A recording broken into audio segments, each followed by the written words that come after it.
Who else? Professional activists have also been helping to write IPCC reports. Now, these are people who are taking paychecks from activist organizations.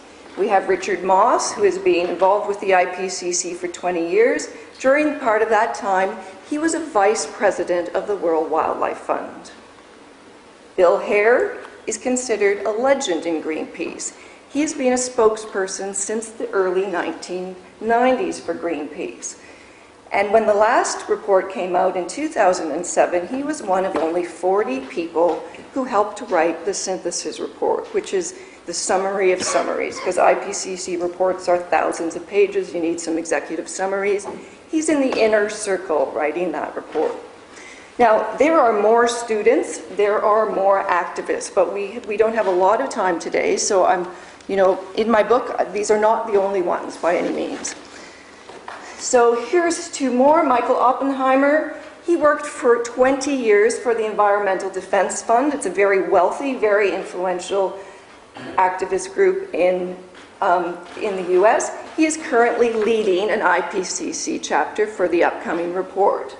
And Jennifer Morgan, she looks like a very pleasant person. I'm sure she'd be really fun to have coffee or a drink with. But she is not one of the world's finest scientific minds. If you look at Jennifer's CV, she has spent her entire career working for one activist group after another activist group. And for a while, in fact, she was the World Wildlife Fund's chief spokesperson on climate change. Nevertheless, the IPCC has appointed her to work on its current report. Now, there's another problem with activism and the IPCC, and that's that in 2004, something very curious started to happen, and that's that the World Wildlife Fund began very deliberately to recruit IPCC personnel.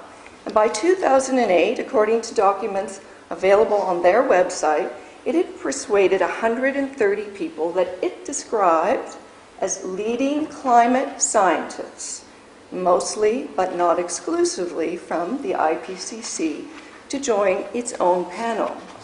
So this was work on the last IPCC report, AR4, was just beginning around in 2004. So at the very moment that these scientists, these leading climate scientists, were supposed to be making a very neutral and objective and impartial examination of the evidence around climate change, they decided to get into bed with the WWF. And what effect did that have?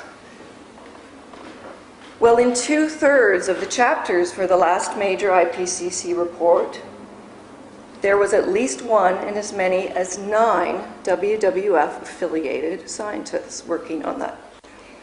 In 1/3 of the chapters, one of the leaders was a WWF-affiliated scientist.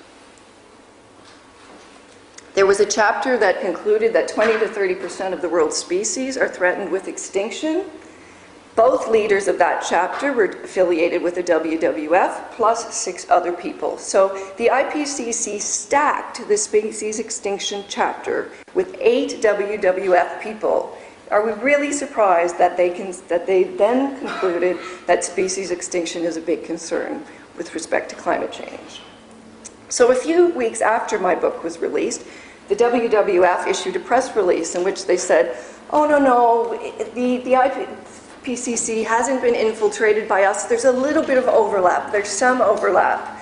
Well, in my view, when 2/3 of your chapters include WWF people, that's an invasion. That's not a bit of overlap. That's a really big concern. So who really writes IPCC reports?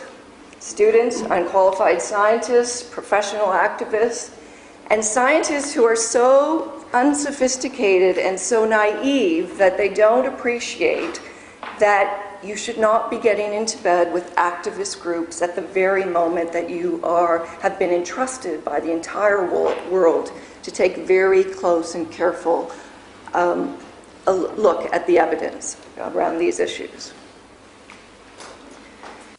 So what does this mean? It means that a very simple question, who writes IPCC reports, what we think the answer is, what everyone thinks the answer is actually, it's wrong.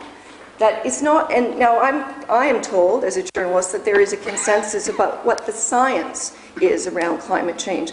And I'm not in a position to know whether that consensus is valid or not. But I do know that the consensus around the very simple question of who writes IPCC reports is wrong.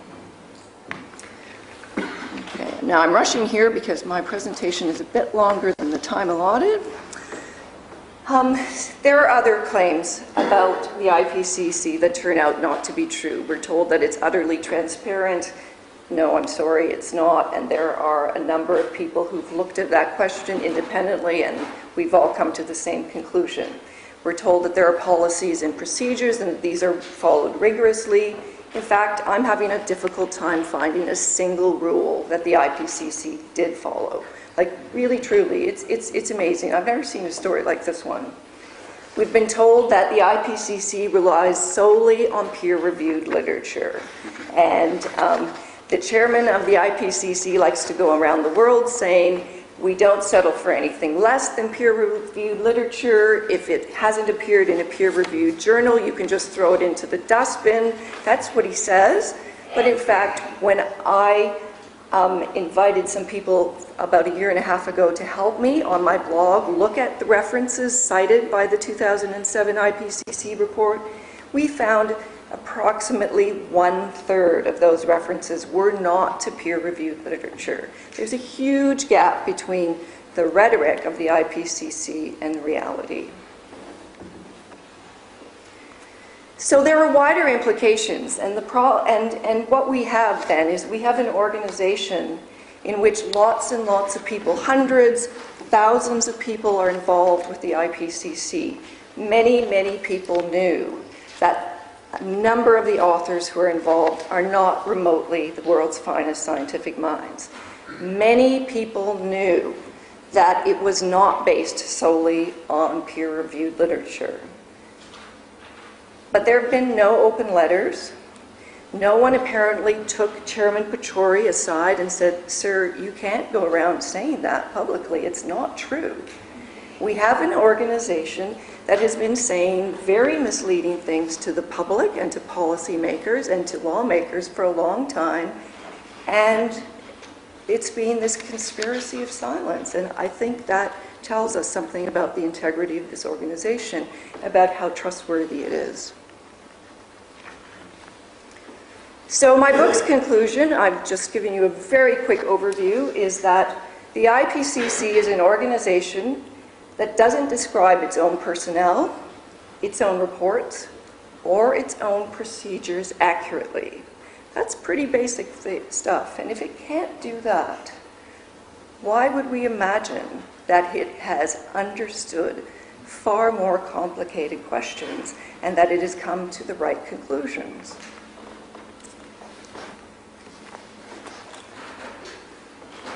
So my message as a journalist to lawmakers is be very careful when you hear that the IPCC says that it has reached this conclusion or that we should proceed down this path, because this is not a trustworthy organization. Thank you. Thank you so much, Donna. We still have a good role, don't we, for investigative journalists, despite all that's going on at the moment. Thank you so much. And I have a personal response, if I may, Donna, because during the 2000s, I was one of the few voices that was saying that the IPCC was politically decision-making. And of course, I was taken every now and again to complaints, all the rest of it. And of course, what we've seen unravelling, and through not just your own work, but all, has just been a vindication of that position. I said it openly in the great global warming swindle, some of you will remember, and in fact, it's been criticised since, but of course, we've learnt a lot more. Thank you so much, that was fascinating, and I'm sure people will want to read your book, I'm absolutely certain about it.